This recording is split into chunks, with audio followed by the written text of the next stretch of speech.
Ongi etorri guztioi, Frantziako Asambleak lehen onespena eman dio Peio Dufauko aurkezturiko laborantzalurrak zaintzeko egitasmoari.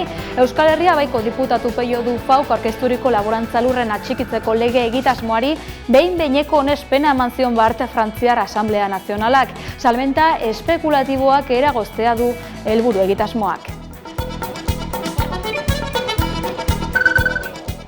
HTaren inguruan Oskar Puente Garaio eta Mugikortasun Jasangarriaren ministroak aitortu du Gasteizko aukera bideragarriagoa dela.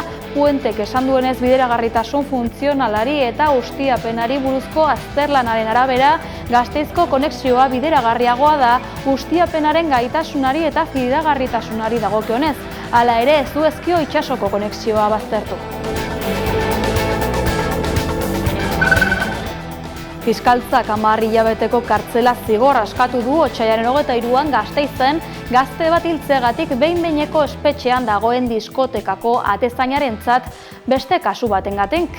Fiskalak diskotekako atezainaren aurkari penalak aipatu ditu eta nabarmendu du horiek lesio delituekin lotuta daudela. Horren arabera akusatua ez dela pertsona baketsu argudiatu du.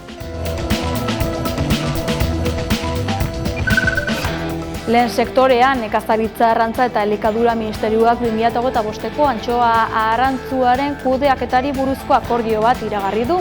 Bizkaiko eta Gipuzkoako arrantzaleek eskatu bezala, ontzien artean banatuko dituzte kuotak. Akordioarekin pozik azaldu da Eusko Jaurlaritza.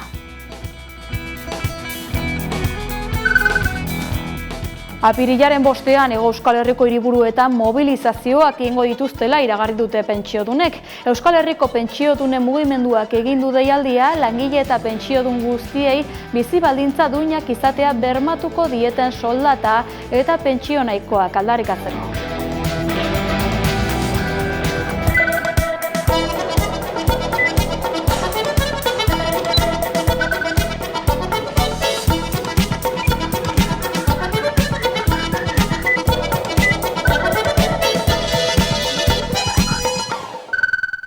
Gaurko elkarrezketara egingo dugu saltorain, Urdaibaien Bilboko Guggenheim Museoko beste egoitza bat eraikitzeko makroproiektuaren harira mintzatzen aritu da Eider Gotxi aktualitate solasaldian. Gotxi Guggenheim Urdaibai Stop plataformako kidea da. Taldeak 2 urte daramatza proiektu hau gauzatu ez dadin borrokan. Adi esandakoari. Kaixo guztioi eta ongi etorri. Gaurkoan, aktualitate solasaldian makroproiektuen gaia jorratzen jarraituko dugu, zehazki gaurkoan Urdaibaien eraikitzea aurreikusita dagoen Guggenheim Museoaren inguruan. Eta horretarako, platoan daukagu gurekin, Eider Gotxi, Guggenheim Urdaibai Stop plataformako kidea. Arratsaldeon eta mila esker etortzeagatik. Arratsaldeon zuei. Oraindik ez dakitenentzat, konta iguzu zertan datzan Urdaibain eraikitzea aurreikusten den Guggenheim proiektua. Uste doia guztiok ezagutzen dugula pizkatxo bat, baina labur azaltzearren danok dakigu Euskadin daukagun biosfera reserva bakarra Busturialdean dago, Urdaibai, eta hemen proposatzen digutena da proiektu turistiko bat. Azkenean museo bi dira, lehenengoa kokatuko nahi dute Gernikan, Dalia fabrika zaharra zegoen eremuan, eta bigarren museoa kokatu nahi dute Muruetako astilleroan. Gaur egun, astilleros de Muruetak okupatzen duen partzelan. Eta okupatu esaten dut, okupatu egiten du baimen barik. Eta hori oso argi itzi nahi dugu beti. Eta gero, museo bi hauek lotuko lituzkeen bide berde bat. Eta bide berde horren barruan egongo litzateke 940 metro dituen palafito bat.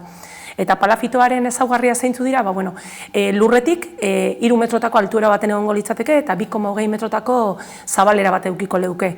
Guretzako proiektu honek dituen ezaugarrietariko bat eskasena eta kaltea handien eragingo diona gure biosfera reserbari palafito hau izango litzateke neurri handi batean. 140.000 turista ekarriko lituzke biosfera reserbaren bihotzera, lekurik eta zaurgarrienera, 4 hilabetez, kalkulu errez batzuk egiten baditugu, hilean 35.000 pertsona izango lirateke, eta egunean 1.300 pertsona inguru.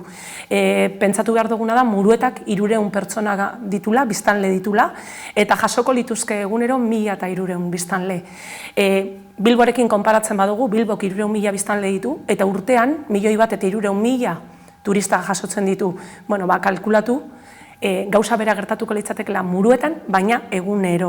Horrek ekarri ditzaken ondorio guztiekin, sozial, ekonomiko, kultural, azkenean gure lurraren jabetza galdu egingo geunke. Sustrai horrek, nortasuna ematen diguten sustrai horrek galdu egingo genituzke. Eta zer suposatu dezake pixka da aipatu duzu, baina biosferan erreserba den toki batean ingurumenari dagokionez zer suposatzen du honelako proiektu batek, ze kalte eragin ditzake? Bueno, lehenengo gauza argitzi behar duguna baita beda, proiektu hau gaur egun indarrean dauden legeekin ilegala da.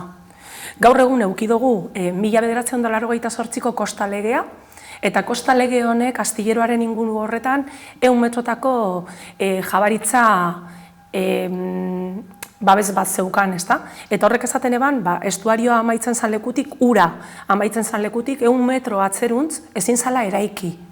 Bueno, hor lekua egin behar izan deutzie museoari, ze aurretik ura daukagu eta atzekaldetik trena, orduan ez zegoen espazioa museo bat kokatzeko, orduan aldundiak Espainiako gobernuari eskatu diona da murrizteko babes hori 100 metrotatik 20ra.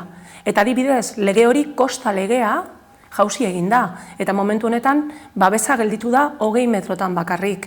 Orden, pentsatu behar duguna da, nukleoa den eremu batean, biosfera erreserbaren nukleoa den eremu batean, ekintza antropikoak debekatuta dauden eremu batean, Natura 2000 sareak babes bereziko eremuak izendatuta dituen leku batean, Ramsar hitzarmenean ezegune balio internazionalekoa daukagun leku batean, olako proiektu bat egin nahi izana, ezta?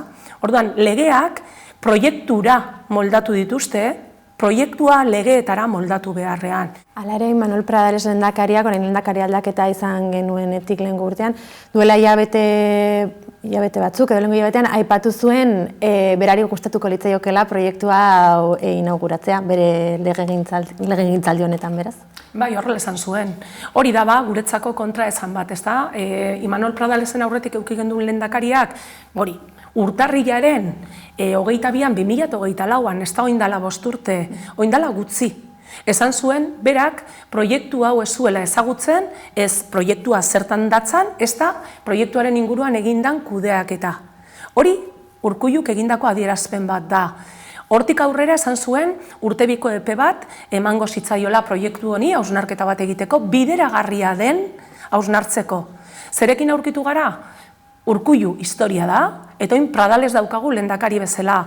Eta Pradales da, aurretik, Bizkaiko Foru Aldundiaren azpiegitura zailetik, lehen aipatutako apo aldaketak egiteko hitzarmenak bideratu dituena. Orduan, argi dago, momentu honetan, Eusko Jaurlaritza, lerrokatze honetan faltan zegoen instituzioa, momentu honetan lerrokatu eginda proiektu honen alde. Orduen, argi dago, Pradalesek esaten duenean, museo honek inauguratu nahi dituela, bere nahia hori da, oso argi daukagu. Elizabeth Etxanoberekin bilera bat eduki gendun, Eneko Anduezarekin beste bilera bat eduki gendun, eta Ibone Bengotzearekin ere bildu ginen. Orduan, hori, makoproiektu hauetan ez da sarritan gertatzen den kontu bat. Orduan, guk argi daukagu proiektu honetan zalantza asko dituzte, gero eta zailago ikusten dute, etorkizuna. Herria proiektu honen kontra dago. Herria esaten dodanean, Busturialdea bereziki, baina Busturialdetik kanpo ere badago proiektu honen kontrako ahots kritiko handia. Zergaitik, agintariek proiektu hau ilunpean garatu dute, erabaki, garatu eta bultzatu. Ilunpean egin dute guzti hau, herritarrai lepoa emanez. Guk etengabe informazioa eskatu dugu proiektu honen inguruan, eta ukatu egin zaigu. 2024ko urrian eta irailean, aipatutako bilera instituzional hauetan, proiektu hau ez dela existitzen esan digute, ideia bat besterik ez dela. Zelan ulertu dezakegu hau?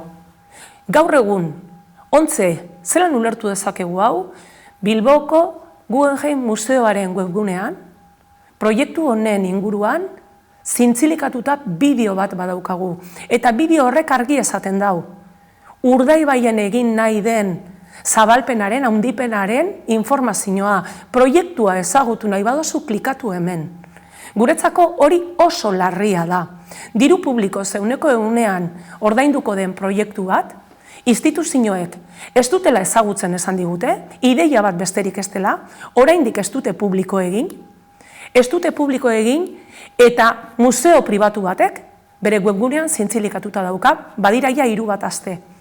Zelan ulertu behar dugu kontu guzti hau? Instituzioak izilik daude proiektu honen inguruan. Beraz, egoera hori da bideo bat dagoela museoaren webgunean eta ez dago beste informaziorik guzti honen inguruan. Ez dago, proiektua ofizialki ez dute publiko egin eta proiektu honi dagokion ingurumen inpaktu txostena ez da. Horrek guri, herritarroi, erraminta bat emango liguke, epaitegietara proiektua bera eramateko. Orain arte eraman ditugun gauzak epaitegietara izan dira kostalegearen murrizketa, izan dira apoen aldaketak, palafitoaren eraikuntza eta lizitazioa edo kontzesioa, emandana palafito hori eraikitzeko lurren gainean. Horrek izan dira epaitegietara eraman ditugun kontuak, baina proiektua bera publiko egin arte ezin dugu eraman. Eta hori da, ontze momentuan, erabiltzen ari diren estrategia. Proiektu hori publiko egin arte, guk ez daukagu proiektu horren aurrean defendatzeko erarik. Entute prozesua aipatu duzu, hala ere lotesle izango ezen prozesu hori, baina zuek esan zenuten parte hartuko zenutela beti ere nolabait neutro mantenduko balitz. Nola dago entute prozesu hori? Prozesu hau berandu dator, ez da guk eskatu duguna. Berandu dator, ze gauza bat asko erabakita daude. Museo bat eraiki nahi dutela, erabaki dute. Museo hori nok esplotatuko duen, erabaki dute Guggenheimek. Non kokatu nahi duten, erabaki dute. Erabaki dute baita be, zeintzuk diren aldatu behar dituzten normatibak museo horreri lekua egiteko. Neutraltasuna ikusiko dugu, ibiaz ikusiko dugu benetan neutralak diren edo ez. Gero, esan digute argi eta garbi, prozesu honetatik ataratzen den azken emaitza, ez dela loteslea izango. Ez dutela kontutan edukiko, baizik eta beraiek ideia bat egiteko dela. Uste dut ideia argia dela.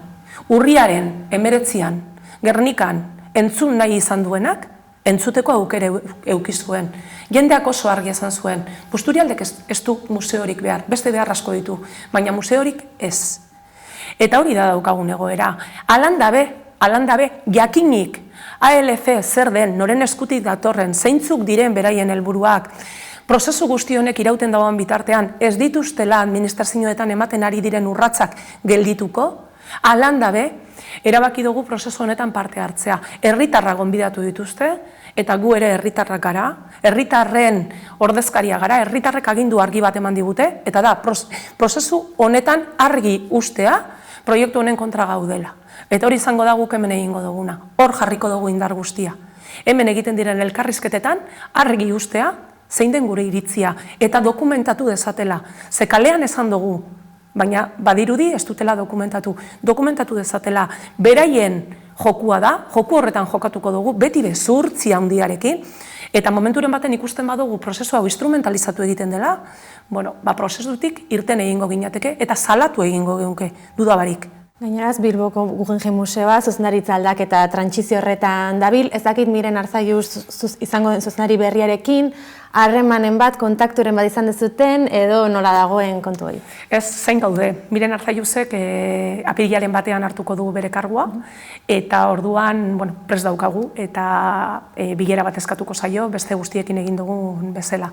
Orden gure intentzioa berarekin berba egitea da, bere helburua, bere ikuspegia museo honekiko zein den jakitea da, ze bidartek ez bezala, Miren Arzalluzek badauka kulturaren inguruan kurrikulum jantzi bat, eta jakin nahi dugu zein dan bere iritzia museo honek euskal kulturari egingo dion ekarpenaren inguruan.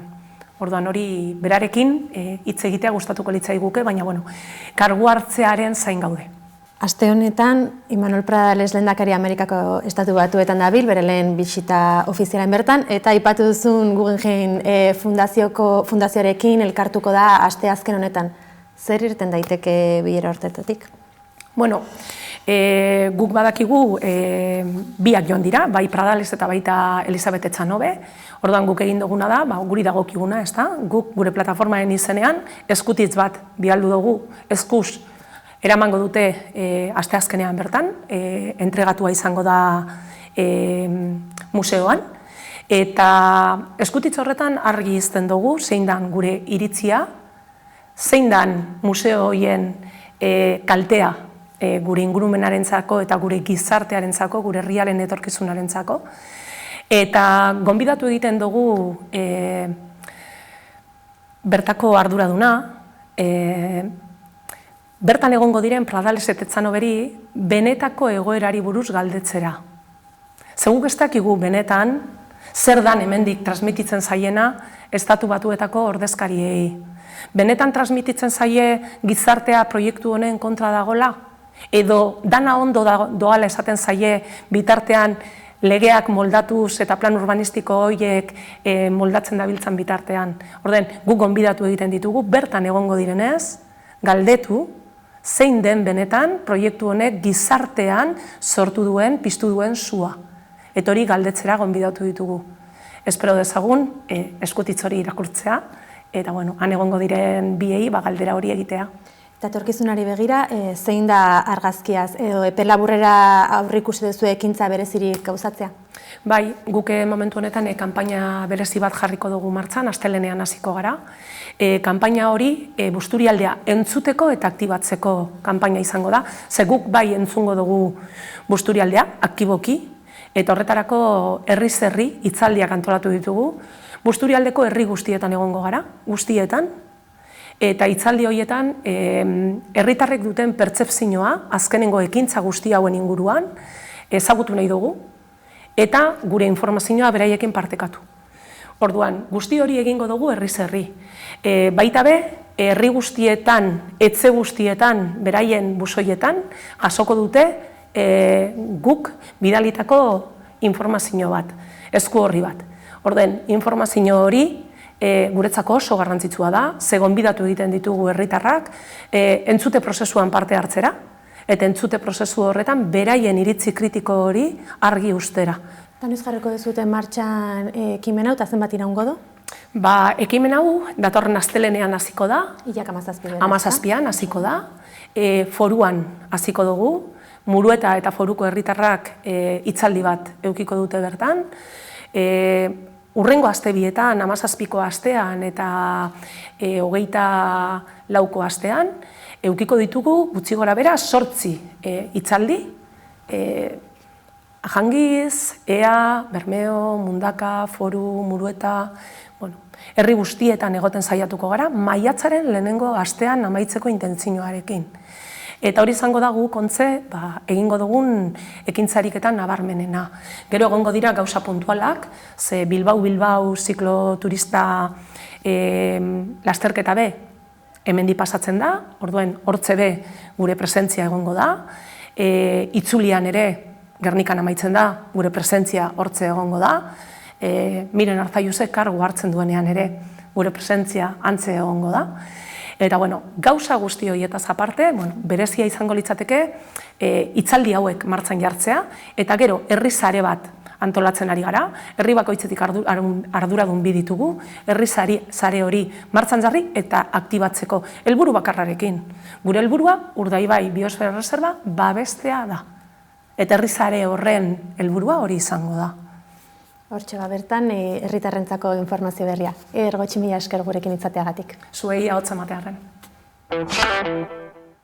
Gaurko albistei dagokionez, 2024an Iruñeko udalak 6.000 euroko laguntza bat onartu zuen korrikaren antolakuntzari, eta horrek Ponpaelo elkartearen, UPNren eta PPren elegitea ekarri zuen. Hasieran, Nafarroako administrazio auzitegiak laguntza baliogabetu bazuen ere, azkenik Iruñeko administrazio auzitegiak epai berri batekin laguntza hori legezkotzat jo du eta lehenengo epaia bertan bera utzi du.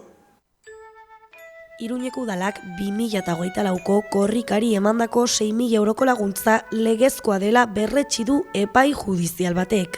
Eta horrek garrantzi handia izan du Iruñeko politiketan eta euskararen sustapenaren inguruan sortutako tentsioetan. 2024an Iruñeko udalak 6.000 euroko laguntza bat onartu zuen korrikaren antolakuntzari. Eta horrek Ponpaelo elkartearen, UPNren eta PPren elegitea ekarri zuen. Elkarte honek eta bi alderdi politikoek adierazi zuten korrikak terrorismoarekin lotutako mezuak eduki zitzakela, eta horrek diru publikoaren erabilera legezkotzat jo ezin zela.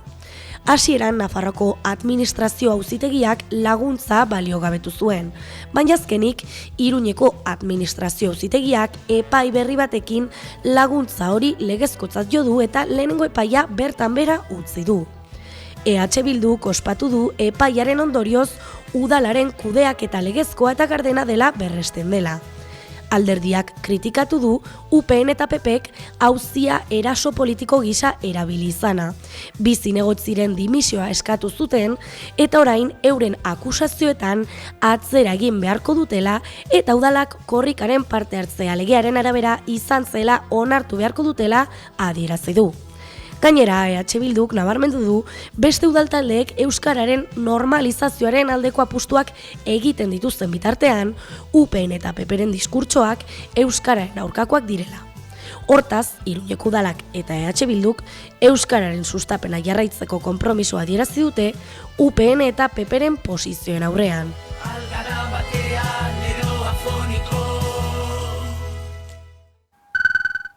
Euskararentzat benetako justizia aldarrikatzeko deia luzatu du Euskal Herrian Euskarazek.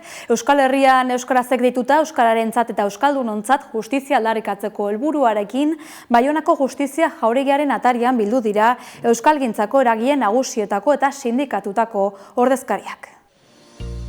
Euskal Herrian Euskarazek deituta Euskararentzat eta Euskaldunontzat justizia aldarrikatzeko helburuarekin Baionako Justizia Jauregiaren atarian bildu dira euskalgintzako eragile nagusietako eta sindikatuetako ordezkariak. Iazko abenduaren 3an, Euskararen nazioarteko egunaren karietara, Euskal Herrian Euskaraz eragileko bikide, Intzak Rutzaga eta Gorka Torre, Baionako Justizia Jauregiko teilatura igo eta sarrerako horman Justizia Euskararentzat idatzi zuten. Ekintza horrekin salatu nahi zuten Frantziar eta Espainiar konstituzioen baitan Euskaldunontzat ez dagoela justiziarik. Bikide horiek aprilaren 11an epaituko dituzte. Elkartasuna adierazteaz gainera Euskararentzat eta Euskaldunontzat benetako justizia aldarrikatzeko apirilaren 6an Baionako kaleak hartzeko deia egin dute Euskal Herrian Euskarazetik. Behar dugu erakutsi gaur egungo legalitatea bidegabea dela, injustoa dela, eta horregatik ekintza horiek egiten ditugu erakusteko indarrean dagoen legediarekin Euskarak ez duela etorkizunik eta epaitegian egin balin bagenuen tindaketa hori justizia Euskararentzat aldarrikatuz, bada hain zuzen hor argi ikusten baita Euskaraz zapaldua dela, ez gaituztelako ere uzten Euskaraz hitz egiten epaitegi barnean. Eta nahi genduen aurreko egunetan, eta deitu genuen azkenean igandean izatea egun bat epaituak izango garen bikideok bestetik haratago, lelo hori hartuz, justizia Euskararentzat, herri honetan, zapaldua den herri honetan, haserre hori adierazteko eta justizia hori aldarrikatzeko aprobetxatzea testuinguru. Bizigaren testuinguruan Euskara lehen lerrora ekarri eta neurriko erantzunak beharrezkoak direla azpimarratu dute. Hala adierazi dute maila guztietan ardurak hartzeko eta exigitzeko unea dela. Horregatik beraz, aprilaren 6an, euskaltzaleoi dei egiten diete Baionako kaleak betetzera eta euskarak hain beharrezko duen olatu berria indartzera. Gasteizko udalak 5.000 euro baino gehiago gastatu ditu Europa Jauregian egongo diren 2 aulki erosteko. Erosketak nola ez ikamika sortu du. Gasteizko udalak 5.000 euro baino gehiago gastatu ditu 2 aulki erosteko. Hain zuzen, Europa Jauregirako izango direla jakinarazi du Rocio Biterok, eta udalaren erabakia gogor kritikatu du. Gasteizko udal gobernuak, PSE eta EAJ alegia 5.000 euro baino gehiago gastatu dituzte 2 aulkitan. Bai, 2 aulki, bakoitzeko 2.519 euro. EH Bildun, Europa Jauregirako izango diren 2 aulki hauen erosketaz galdetu dugu. Jakin nahi izan dugu zergatik gastatu dugun diru publikoa luxuzko aulkietan. Beharrezkoak ziren luxuzko aulki horiek, EH Bildun argi daukagu ezetz. PSE eta EAJ daude udal gobernuan eta aldez aurretik eredu bereko aulki gehiago erosi zirela ohartarazi dute egindako erosketa justifikatzeko. Horregatik, euren aburuz aukera bakarra erosketa egitea zen. Gaineratu dute etorkizunerako inbertsio bat dela Gasteizko hiriaren irudirik onena emateko. Marian Anklares turismo zinegotziak azaldutakoaren arabera, erositako aulkiak Maria de Maestuko auditorioan daudenak osatuko dituzte. Izan ere, ekitaldiak antolatzen dituzten enpresek aulki kopurua handitzea eskatzen dietela baieztatu du. Beraz, Europa jauregian ikusiko ditugun aulki hauek East River Chair markak ekoitzi ditu, eta dirudienez, zura, metala, ehuna eta larrua bezalako materialez eginda daude. Biterok bere sareetan adierazi du ez duela beharrezkoa ikusten diru publikoa luxuzko aulkietan gastatzea. Aulki bakoitzak 2.500 euroko prezioa du, eta Gasteizko Kongresu eta Turismo Zerbitzuak 2 erosi ditu. 5.000 euro horiek Europa jauregirako altzarietarako dagoen 63.000 euroko aurrekontutik irtengo dira.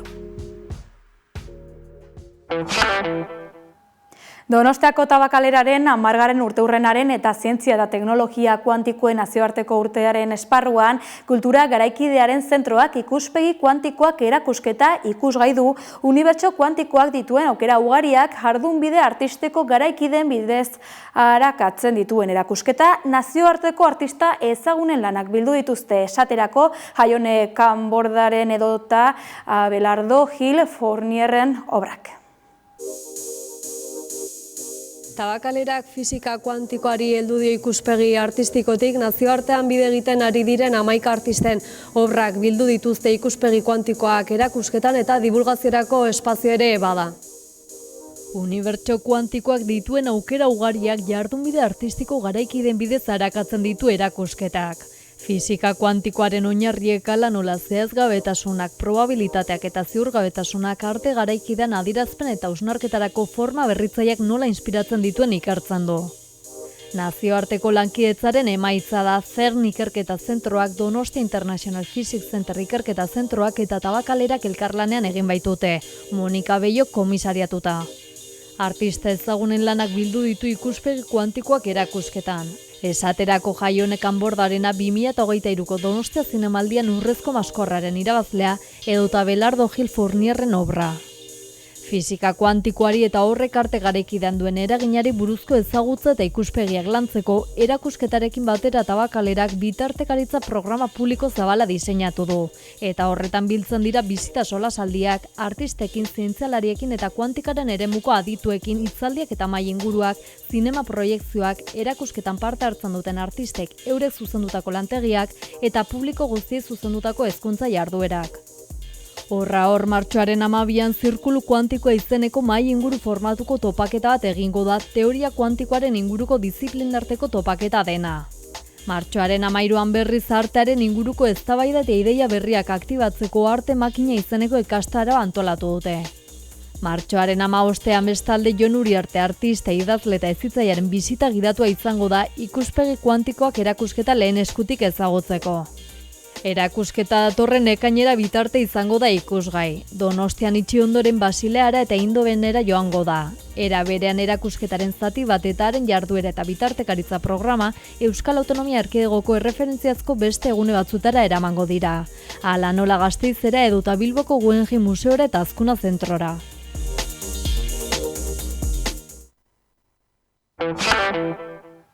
Besterik ez gure aldetik badakizu euskarazko berri gehiagorako sartu 11.eus atarian edo kuskuxatu gure sare sozialak jarraian Ereñegun taldearen azken abestia entzungo duzue. Ikusi.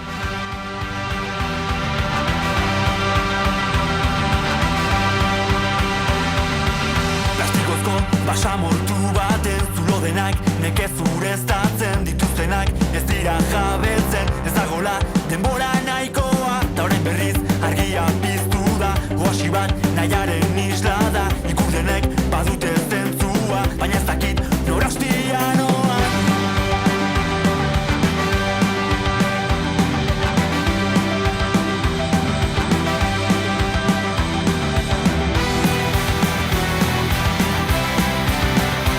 Ekaitzan buru sartu aurretik, esan dena konponduko dela.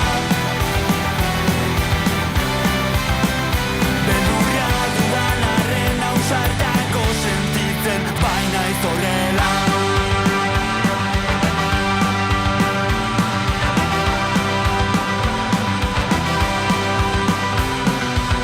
Asteburuaz iparra galtzea banaketan luzea egiten da egutegi berri bat aurrean, baina ez dago